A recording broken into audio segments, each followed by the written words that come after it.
Next one is called StakerDAO, and the two people presenting will be Jonas Lamis and Glotter. As we've been saying earlier, DeFi is a big thing these days, and this will be our first DeFi startup, really. They're targeting some new twists on staking and on wrapped tokens. I'm not going to try to steal their thunder other than to let Jonas and Glotter tell us more about their plans. Take it away, please. Can you? Yeah, we can hear you, Howard. Thank you. Thank you, everybody. Hey, Jonas here, Moore's here as well. I'm going to share my slides, and Moore, you can kick us off. Okay. Let me know when you're ready. Yeah, go right ahead. In the meantime, so hello, everyone, and thank you for the opportunity to share StakerDAO with you. My name is Glotter, and I'm leading marketing for StakerDAO. And here with me is Jonas Lamis, who is the founder and CEO. So there have been many new concepts that have emerged in the world of crypto. And over the past year, things have really accelerated, as you all probably know. At this conference, you're going to hear a lot about DeFi, decentralized finance, which has been a real financial game changer and something that we at StakerDAO are focused on. But Jonas and I would like to particularly talk to you about a related topic called a DAO. So DAOs go hand in hand with DeFi, but they're also part of a bigger trend, a trend that we like to call the decentralization of everything. So let me start by defining what a DAO is and why it's the most important business structure that has emerged in the new age of crypto. So DAO stands for Decentralized Autonomous Organization. And yes, this sounds pretty geeky, but it represents the ethos of crypto. So let's break it down into these three words because these words are the key. So one, decentralized. Decentralized refers to the blockchains, and blockchains are required for DAOs because then the platform is provably neutral. So if you can prove that the data is correct because of the underlying mathematical models, then you can trust that the results, without even having to trust the people involved in the project. And then you're on the right track to creating a DAO. So the second word, autonomous. No, we're not talking robots here. We're talking about software. And the software that blockchains usually run on is called smart contracts. So if a DAO wants to be successful in its day-to-day or block-to-block activities, these activities need to be encoded in smart contracts. And lastly, the word organization. So organizing people to manage crypto projects successfully and in a compliant manner is perhaps the most important element of our DAO terminology to understand. So a functional DAO has an organization where the owner is also the user, and the user is also the builder. You see, DAOs aren't, they're not corporations. DAOs are cooperatives. Every member has to have skin in the game and needs to be able to participate in the decision-making process of how the DAO operates. So now that we've covered what a DAO is, I'm going to turn it over to Jonas to explain about our organization, StakerDAO. Great, thanks, Moore. And Moore, can you confirm that you're seeing the slides? I just want to make sure that we're good there. Okay, great. All right.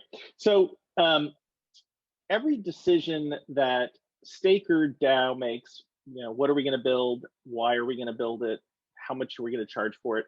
All of those decisions are guided by the community of users. So think of that community as, a combination of the owners and the executive team and the developers and the customers all in one. So when a community member gets a good idea in a DAO, they start talking about it, largely on digital forums. They post their ideas. The ideas generate lots of discussion, and the best ideas can become proposals that are managed on the blockchain themselves, the voting of them, the submission of them, in a process that we would call governance. It's a kind of a, the geeky word for decision making within the DAO. So each community member has one or more governance tokens, and they get these governance tokens largely based on their levels of participation. Do they use the products? Have they built things? Do they help with marketing? And they use those tokens to submit proposals and to vote on them. And all of this is managed on the blockchain using smart contracts, as Moore was talking about. And the result is an immutable record, a record that's written into the blockchain forever of who voted for what and when they did that. So one of the great aspects of the StakerDAO community is that the community of all these people also controls the treasury. So they have a lot of funds available that they can use to pay for initiatives that they approve. If they want to hire an engineering team to launch a new product, if they want to fund a community development activity, if they want to, pay themselves out a return, they can do all that by putting funding requests into their own proposals, and then the DAO will autonomously discharge the funds that were in that approval. So on the other hand, the DAO can also grow the funds in that treasury, and it can do so again through community vote. They can start charging fees for users to use the different projects. They can change interest rates or redemption fees. It's a really interesting experiment or vision into the future of how the community is going to create maximum value for the DAO. Now, at this point, you may think that sounds pretty cool, but are wondering what exactly StakerDAO does. So let me share a little bit about our product vision. So let's step back, talk a little bit about DeFi. Those of us who have kind of been deep in the crypto space over the last couple of years have just seen this incredible growth in DeFi. A year ago, there were very few crypto users who have ever transacted or traded tokens on what's called a DEX, a decentralized exchange. And virtually nobody had used a lending protocol to borrow or lend crypto and generate a return. But you could kind of see that those projects had already launched and they were starting to grow on Ethereum. So you could kind of see what the tool set was going to be, and the early adopters were already there. And then during the summer of DeFi that we had, that's what we called it last summer, users on Ethereum grew from just thousands of people getting into DeFi to 1 million or more people who ended up engaging in DeFi by the end of the year. And the amount of funds that were in these systems went from low millions to over several $1 billion locked into DeFi protocols.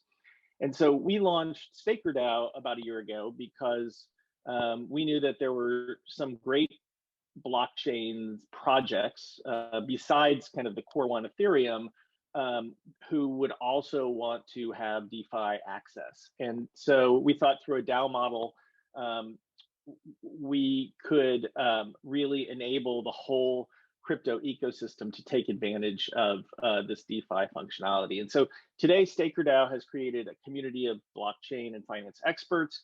We're building assets on different blockchains and bridges between them to make all that work. And that's why we call StakerDAO a cross-chain asset factory. And so I know we're going pretty deep down here into where crypto is headed, but there's a lot of really interesting opportunities the farther down this rabbit hole you go. And in our case, we are actually building on 5 different blockchains. So these are called Tezos, Cosmos, Algorand, Polkadot, and Ethereum.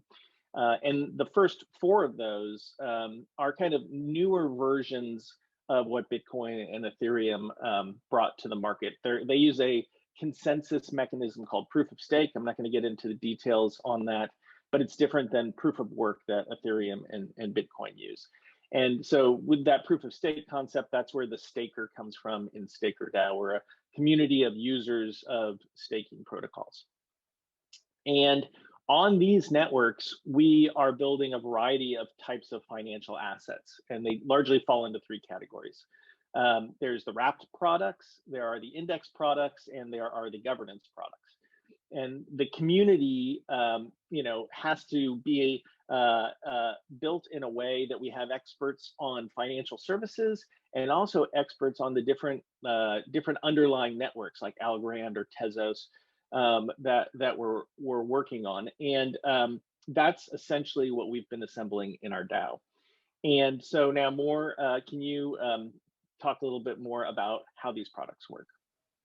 Yes, thank you, Jonas. So let's talk about wrapped products.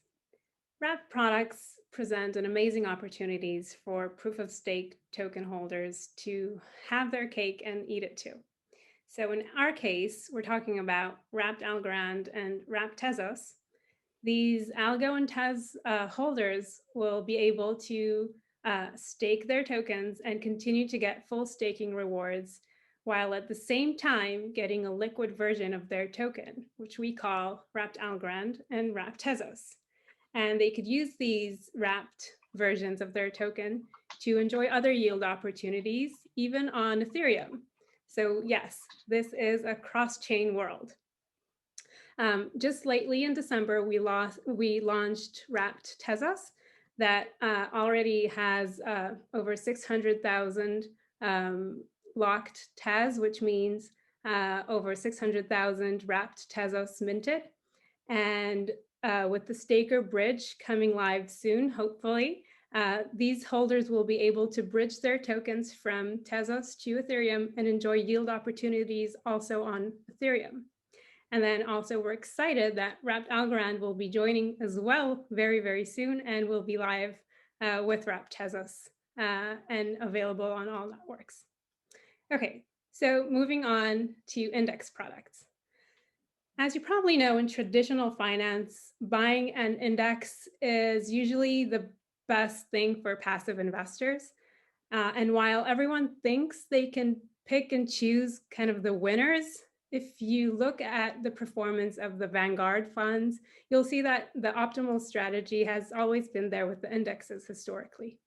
So as we see more and more traditional and mainstream investors flow into this new ecosystem, we believe that these indexes will provide a really attractive and familiar style of investment strategy for these type of investors. That's why StakerDAO launched Blend, which is an index token for the best proof of stake tokens. And that's why we're also planning on launching Pint, which is an index for the best Polkadot parachain tokens. So now I'm going to pass it back to you, Jonas, to talk more about the Staker community and the opportunities. Great, thanks, Moore. And just a couple more minutes here and we'll wrap up. So when we started StakerDAO, we did it through traditional means. We went out and raised a seed round of funding and then a Series A. And we've aligned ourselves with some of the top investors in venture capital and in particular in crypto investing. Great list of folks, and also in particular shout out to Polychain Capital, who was our lead investor. And now we need to expand the number of participants in our community, right? And so we want to involve as many people as possible in StakerDAO. And so we're not raising funds right now. We're not doing an equity round or anything like that. My call to action for you guys is that we would like you to join StakerDAO and become builders, users, and owners with us. Obviously this audience has some of the most brilliant financial and investing minds in it. And we would love for you to bring that expertise into our crypto ecosystem here and help us build the best products on the best blockchains so that we can really drive decentralized finance forward in a cross-chain world. So that's our pitch. We'd love to talk to you in the breakout rooms later today. Hey, great. That was fantastic. And a lot to follow up on. You just, I know, scratched the surface. So we will look forward to talking to you further.